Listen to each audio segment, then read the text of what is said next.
Today we take on probably the biggest challenge yet of this save, trying to progress through a round of the Champions League, given the ridiculousness that we experienced in Belgium in the last game. I don't know, maybe we can actually make it happen, or was that just a massive fluke? We'll find out today.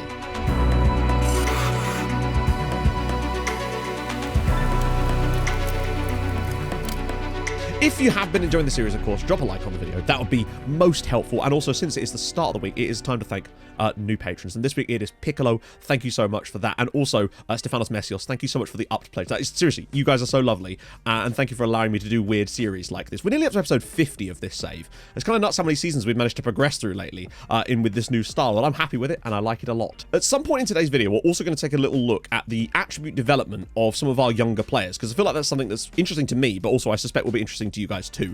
We'll get to that at some point very soon though. But now we've got the slight issue of a random game against Start. So obviously we're going to be doing a proper live con for the Anderlecht game, which is really what matters. So I guess cue the tense music. By the way, before I cue the tense music, I had a look at Start's record. 1 win this season, as is evidenced by their ridiculous league position. They've lost 9 of their last 10 league games and only drew the other one 0-0. And they've only scored in 2 of their last 10 league games, which means it's going to be a 1-0 defeat to us, isn't it? Now cue the music. Verdigera to deliver. Can he pop this on someone useful's head? And he's been pulled down, and we have a huge chance. This has been a dreadful performance from us, but we might have a lifeline here. It's Tobias Christensen from the spot, and it's saved. Are you joking? Well, exactly what we didn't need right there. An away match against the bottom club, who've literally won 1 game all season, and we couldn't turn it into a victory. Had enough chances, had the penalty, missed a few one-on-ones in this one, and also Mulder scored a late winner to send them top now. This was a massive opportunity for us, and we've blown it. Obviously, there was an element of tiredness, and I had to rest a few players out to start this match, but I brought them on in the second half, and we did get better, but they still couldn't do the job. And it's games like this that are going to cost us a title this year. Games like this and the one against Ålesund, and those types of matches against weaker sides that we're not winning when we should be.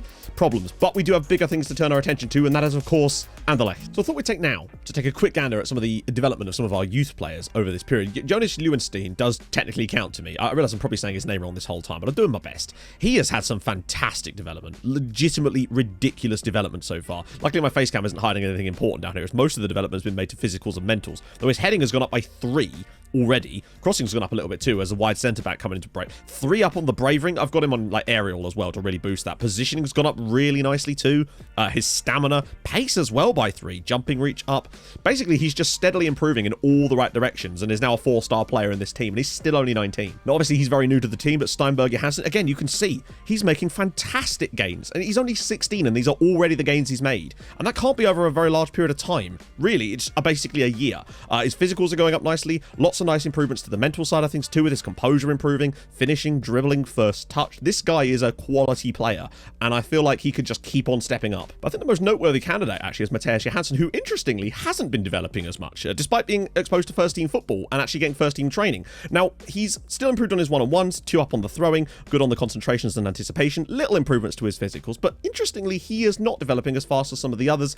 Maybe it's just going to take more game time for him to get that as a goalkeeper, I suppose. It's a little bit different, but he is still improving, which is the main thing. And the fact is, he came in being pretty bloody good in general, so he's maybe his ceiling isn't as high, but I still think there's a hell of a player under here, goalkeeping wise, and I can't wait to see what he achieves, because he's still only 16. Remember. We host Anderlecht, 2-goal lead from the first leg in Belgium. I'm taking nothing for granted here, though. This could just as easily end up with us getting absolutely smashed, as we do have that in us occasionally, and I'm going to treat this essentially like it's half-time. Half-time, and we're 2 goals to the good. We're going to keep that tempo low and just see what we can come up with. I obviously rotated our back line around quite a lot for the last game, so that should allow us to bring back in the big guys, basically. So both Gomez and Blad, they took a rest. Santos and Dida couldn't, but they've done well to recover. Jonsson had a rest as well. Bamba had a rest. Rakic had a rest. Lots of rested players for that game against Start, which might be why we didn't perform as well, but I still think we should have won the game, and I had to bring on some of the big guys in the second half to make that happen. So, is that what we want to do? I'd say so. I might put Kenny Nordheim on the bench, though, just because, I mean, I think that's about as strong a lineup as we could possibly field right now,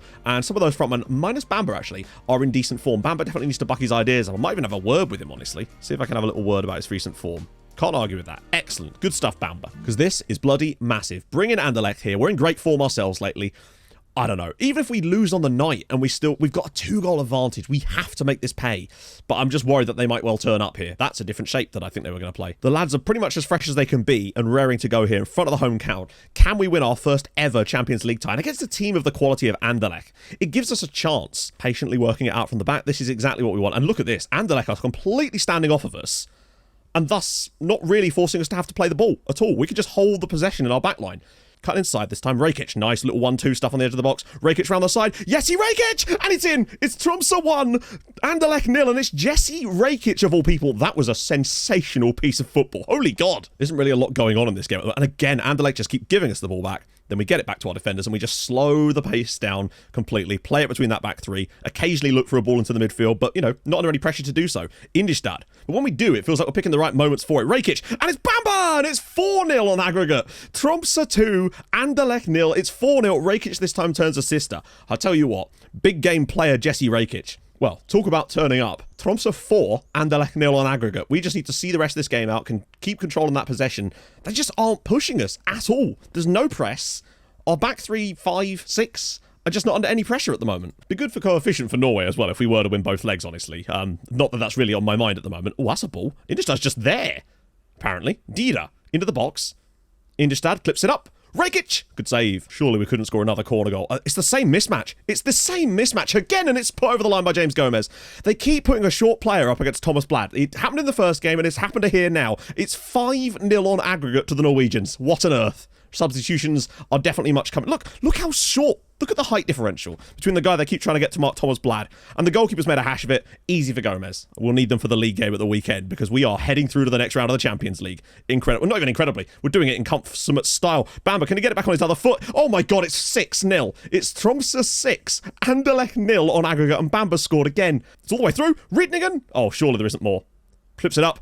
Indistad, it's over the bar. Oh, into the channel. Gomez is on this. It's Gomez versus Johansson.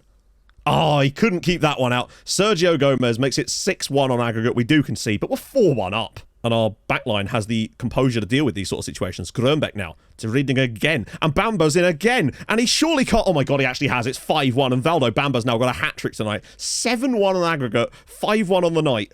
It's so easy. Rieding has been great since he came off the bench as well. Clipped away. And it's going to be Tromsø 7. Anderlecht 1 on aggregate. And there it is. There's your final score. We are through to the next round. And we've made that look extremely easy. Their backline just got outplayed for the entire match. Bamba with a hat-trick, Rakic, Gomez with goals. Just stupendous work from the guys. So we obviously will play Shakhtar next up. Not sure when that... Oh, it's literally like a week away. Okay, Sergio Luis has joined us on loan from ATP for the end of the season. I can't register him in the Champions League squad, obviously, because we've just had to do the registration for that. But we'll get him for the next round, just to give us more backup on the right-hand side, honestly. He doesn't have the best forward attributes here, really, but he's got good physicals, he's strong in the air, and he's got decent tackling as well. So we'll have to just make do. It's Ranger, though, on this right-hand side. Do not let them get a good cross in. Oh, they will, and it's been missed by Johansson. A mistake from the young goalkeeper, and we trail at odds, and it's the problem. We're fighting on too many fronts right now. To Vergeer. In for Nicholas Dira and Indistad, simple header, and it's squeezed over the line by Valdo Bamba, the ultimate steal. He's fully David Nugented that over the line, but it is 1-0. Oh, sorry, 1-0, 1-1. There's runners being made now. Bamba's dropping very deep. Tries to find Vergeer instead. We need... Oh, dear. Oh, he scored! Holy God! It's actually 2-1 to us, and Vergeer has finally banged another one. He's been so underperforming in front of goal, but he's got 2 very important goals this season. Come on! Well, once again, we've game managed that one over the line. Bamba and Vergeer's goals. Yeah, he scored 2 very key goals. Both of them have been match winners. Both of them have been very, very important. After falling behind so early, we definitely came flying back into the game, but we allowed a little bit late on, but we just held on in the end for another big, big win, which does at least keep us level on points with Mulder at the top of the league as they beat Stabæk again. And also, Lillestrøm and Rosenborg drawing now pushes our gap up to 5 points. We're definitely looking like the second best team in the league at the moment. Although we have actually beaten Mulder, but still, we've dropped a few clangers. But now, Shakhtar. Okay. So we've got a playoff draw. So we will play, I'll just read them out because I realized my face cam's covering the left-hand side. Galatasaray, or CSKA Moscow, or Young Boys or Sturm Graz. That's who we will play. So who is it going to be? Young Boys or Sturm Graz? I mean, if we were to get past Shakhtar, I don't know. I feel like we could give them a crack. So we want to just get that ball down on the deck and start playing a little bit. Santos, Indistad, runners. One of those runners is Vergeer. Can he do it again? And he actually has. Shakhtar 0, Tromsø 1 in Europe. And it's Vergeer again. This man has massively underperformed this season in front of goal, and over the last sort of 5 or 6 matches, he's really just started picking it up. But look at this beautiful run from him. From the centre of midfield, just makes a gorgeous little run through. Nobody tracks him, and he is really getting used to playing that role in this team. And we lead in Ukraine, probably not actually in Ukraine, but we lead wherever we are. We're nicely pushed up, though. Oh, no, he's been... Oh, you mug. You've done so well lately, and now you go and ruin it at a moment like this. That is so... just awful. Flicked it down, and it's won again by us, though. Grönbeck. Not got a lot of runners, but one of them is Berger Hansen, the youngster. Yeah! Shakhtar 0, Tromsø 2, and it's Steinberg Johansson. I just brought him off the bench, and the 10 men now lead by 2 goals to 0. Shakhtar 0, Tromsø 2. Vedegerde's goal, and Johansson's finish towards the end. But look at this. We went down to 10 men like here. They did nothing until like the final 20 minutes of this match. Didn't really wake up properly until after we'd scored a second goal. That's an extraordinary performance from the guys away from home. Eventually what I did in the second half was I just dropped one of our strikers back to shadow striker and just filled the gap in the midfield like that, and it worked an absolute treat. And Berg Johansson scoring in the Champions League at 16. That's a great chance for us in the home leg now. How are we doing this? Vedegerde again, and it's Rakic, and it's slot home. Tromsø 1, Fredrikstad 0, and the players that I wouldn't expect to turn up have really turned up lately. Vedegerde and Rakic have been great. 1-0. Gotta be careful here, though. Back post, Seeger, tipped away, blocks again, a triple save from Johansson. Or scoots past his man. Could he drop this around the side for someone, maybe? Whips it in, and it's Johansson again.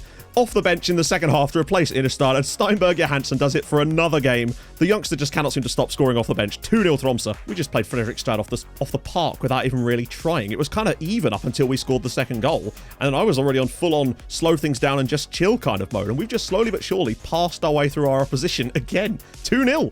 We're actually managing to win the other games as well, which is incredible. Winning in Champions League is one thing, but being able to keep up our league performances for the most part is very surprising.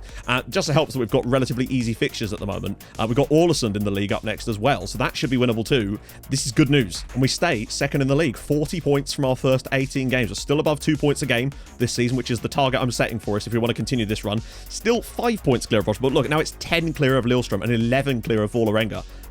We're having a great year, but I just wonder if it's just not going to be quite enough, because Molde are just that little bit better than everybody else. Start, though, look like they have won a game, and they were winning this one until they weren't. Still looking, not dead and buried, but in deep trouble. Ålesund have slipped well off the pace as well since that good start for them. Just baiting the defender into blocking him. Indestad's hit. It's 3-0. Tromsø 3, Shakhtar 0. Michael Indestad's 8th, I think that was his 8th, goal of the season. Might have been 7th. Doesn't matter, because we've got another one. This is mental. The touches from Dida here, he sort of baits the defender into one touch, then another one there, and he just doesn't come for it. And eventually, it's just a straight-up, simple cross. Indestad with a powerful header, and we're 3-0 up on aggregate. We're taking on everybody at the moment. Sergio Luis. He's just edge of the box is just kind of waiting here. And Bamba! It's 4. It's 4-0 in the... Oh my God, what is Europe this season? Valdo Bamba makes it 4-0 to Tromsø, and surely we're into the playoff round. Come on! Easily mopped up yet again, and we've just sat on this game. Once we got 2-0 up, there was nothing needed to do at that point. Berg Johansson... Oh my God, this player. It's 5-0, and Berg Johansson has just pulled one out of the very top drawer to make it 5-0 on aggregate. Well, there you have it. Final score, Tromsø 3, Shakhtar Donetsk 0. Look at the performance again. Indestad and Bamba finished it off early on. Then we kind of just rested in possession so people wouldn't get tired, made some subs to clear the legs up, and Berg Johansson off the bench with yet another goal in the Champions League from the young man. And that is just a stunning goal.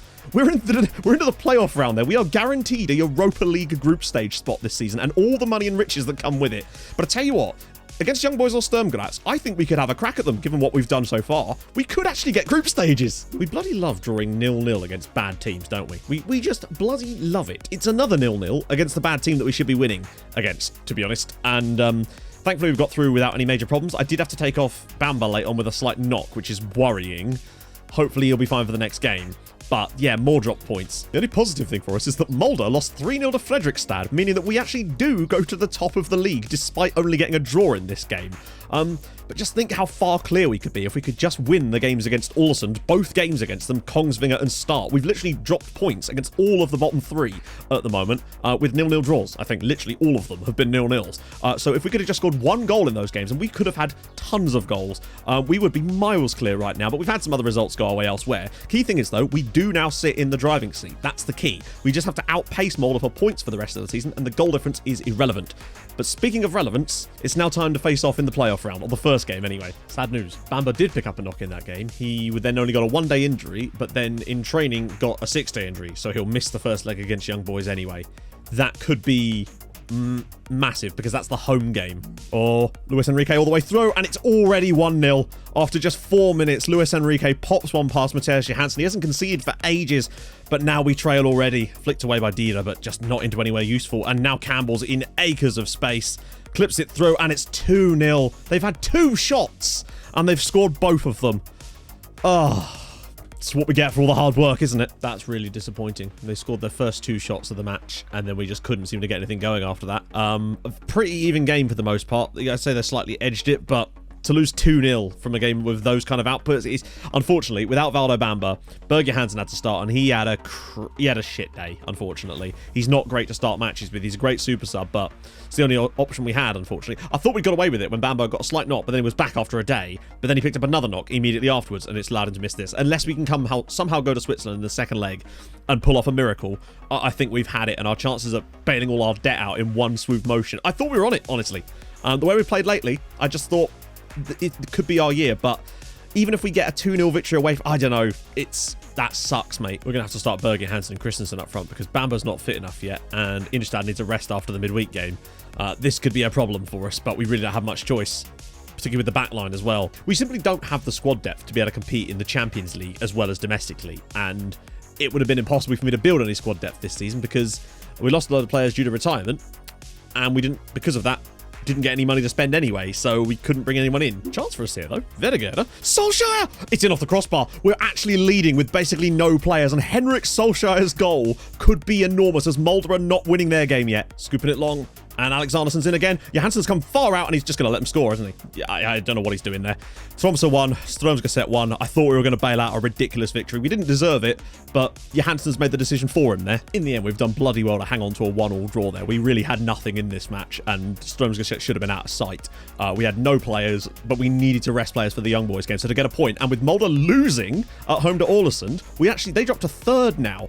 We're still a point clear of Rosenborg, but my goodness me, this title race just gets weirder and weirder. Thank God we can rotate back into our first team squad though, because lordy lord, it's getting very tight at the top. We still sit top though with 10 games to go, still above 2 points a game, which is good, and Mulder dropped down to 3rd in the league, incredibly. Rosenborg are on a great run of form though. Here we are. You might also notice that Mulder, missing from the top part, yeah, they got knocked out by HJK. What are you doing, Mulder? We managed to go a further round in the Champions League than Mulder did, which is a good sign, and we've guaranteed ourselves at least Europa League. But maybe, just maybe, with a full strength side out today, we can go and pull off a miracle. I think it's unlikely though. We can rotate back into a strong side. That's the play anyway. Bamba's back, Indersted's back. They're both fully fit. Everybody's ready to go. That's what I like to see. That's the best team we're allowed to play. I can't believe we got a point against Strømsgodset by playing a different back three, different wing backs, I think, was it? There was different midfielders as well, no strikers. We needed both of these two for today, and we've got them. I honestly couldn't tell. I'm going to put Lander Santos in there instead of Sergio Luis, just because performance-wise he's been better lately. We need a miracle here, but I'm just wondering if, with the right team, it could be doable. If we can pull off a ridiculous miracle here, we could find ourselves in the Champions League group stages. And if we don't, we're in the Europa League group stages, which is still a bloody good season, and we'd have done the best of any Norwegian side. And obviously, no matter what happens, the draw will be after this, so stay tuned. This is massive. Is this the Wankdorf Stadium? David Wagner's manager too, you know? Maybe if they try to sit on the lead or something, we can find little gaps. Ziesinger, oh god, look at the space. And it's a good save from Johansson early on, but it's not a good sign because we've got nothing to sit on at this point. We can't afford to get slack in this game and try to wait for something to happen. We have to make it happen. Elias throw, and it's another good save from Johansson. It's been all young boys to start with. Mamimbi again. Clicked away, but again, it's just straight back to them. It's usually a bad sign in games when you're just constantly giving the ball back to your opposition with every single clearance. Mambimbi goes for... Oh, really? It's 3-0, and that's done, isn't it, really? Yeah, you could kind of tell from the opening 20 minutes because every header would just immediately go back to Young Boys. Every clearance was straight back to them, and it's... I know Young Boys are not a bad side by any means, but it is weird just how much better they are than both Shakhtar and Anderlecht. And again, just giving the ball away. Yeah, all right, well, never mind. Who didn't want to be in Champions League anyway, chaps. Not really a good idea when you're 4-0 down, but sure. Rakic, Bamba! Good angle! Good save from the goalkeeper. The first one we've really got through them today. Well, half-time, and I mean, we've had it. Those two quick-fire goals kind of put the kibosh on any hope we had. That to say, we've also been... They've been decent, and we've been crap as well today. It's just difficult. You sat there watching it going, why are you not following the tactical ideas? It's like... Stop that. Okay, well, 45 minutes. We're going on attacking for the second half. I've also turned our attacking mid into a shadow striker because we need more bodies coming forward. Let's face it, we've had it. But it'd be nice if we could at least score a goal here in Switzerland, just to prove that we were, in fact, involved in this tie. And, well, we went to Switzerland and all we got was a lousy t-shirt. Put more pressure on them. Rakic, Inderstad. There's the run. Bamba's in. Can he get a goal back for us? No, because I don't know why. Jonsson scoops it through for Bamba again. This time he's gone round the goalkeeper, and this time he does finish it. Young Boys 2, Tromsø 1. It's 4-1 on aggregate. Bamba's in behind, and we've got one back. Inistad again. This is more like it. Good ball around the side for Sergio Luis. He's got bodies. Just needs to pick one out. It's gone a bit too deep there, I think. Bamba blocked, and it's put over the line by Albert Grönbeck. Right, it's 2-2 on the night. We've got 20 minutes to go. Now we've finally woken up. They're trying to slow things down a little bit now. Force us to pull us around. That must be offside, surely. No? All right. Okay. Grönbeck's ball in. And Gomez, it's squeezed over the line. How the hell has that not gone over the line? Grönbeck. Vergeer back inside for Riedningen. Pops it up. Inistad off the crossbar. And it's 3-3 on the night here in Switzerland with 12 minutes to go. What a game. Launching it downfield. Won by Blad. And we go again. Grönbeck. Back for Jonsson. Luis now. Clips it through. It's Vergeer's in. Oh, he's missed the target. Feels like we've kind of just done all we can here. Grönbeck's ball in now. Cleared through, and it's saved by the goalkeeper off of Leeuwenstein. We've come here and played fantastically, honestly. In the end, it took us a really long time to get going, but we had to just start throwing everything at them in the end, and there we go. 5-3 on aggregate, we go out. And I think that's kind of harsh over the 2 games. I think over 2 games was a very, very even matchup. It's just that first match cost us. Little things in there. Oh, God. When Inistad got that goal, it's the one they got back. There's little misses. We had 2 great chances from corners. The one that was cleared off the line about 9 times. The Leeuwenstein chance. It is what it is, but Grönbeck brilliantly off the bench in this game. He was fantastic. Scored and assisted. And on the plus side, though, you never know who we could win games against in the Europa League, honestly. There's a chance to wipe our debt out anyway, I'd say. But even coming this close... By the way, HJK just got to the group stages. Just to make my life a little bit worse, HJK just got to the group stages. Tromsø to receive 4.27 million. That's basically our debt gone. And another 2.9 million, which is our debt gone. We've now got £2.5 million in the bank at Tromsø. Oh, the board might actually give us money to spend next season. And that really is going to be a huge deal as to where we're going to be, what we're doing next year. If they don't give me any money now, after this, then we've got a problem. Right, we're seeded 4th. We always, well, this is going to be a tough group no matter what way you slice it. Let's just, I would do the full draw, but I think we're just going to draw all teams because we'll be here all day otherwise. Which one did we get? We got Valencia, Sporting, and... Are you serious? When you look at some of the second place teams we could have had, and we get Sporting and Dinamo Zagreb as the 3rd pot team, we're probably going to take some hidings in the Europa League, and that's just going to keep destroying morale, and it's just going to affect the league form too. That's really disappointing when you look at some of the games we could have had potentially, but you know what? That's just how it be. We've got money. That's the key. There will, of course, be lots of new story stuff added in the next video. It's just been lots of games lately, and we've actually not won a game for 4, which is a bit concerning. We're on a spell without even conceding a goal for 4 games, but 2 draws in the league. That one obviously definitely needed, and yeah, that one... It's just what it is. Hopefully we can start to get some league form back again, because things are going to start to get very difficult soon for us, because we've got Vålerenga and Rosenborg in there too. A decent spattering of home games left throughout the year though, so I guess there's that. So if you have enjoyed this, we still haven't lost a league game, by the way, since Lillestrøm at the start of the last video, so that's good. If you have enjoyed it, drop a like. If you're new to the channel, subscribe, that'd be gorgeous too. I stream on Twitch Tuesdays, Thursdays, Saturdays, so go follow the 2, and I'll see you guys tomorrow, or not tomorrow, the next time. As well, Europa League group stages is pretty much our is the name of the game, whilst trying to somehow balance a league title challenge at the same time. I think this could end in tears, but at least we'll have money to wipe our tears with. I'll see you guys soon. Hold your gun, capybara, bye-bye.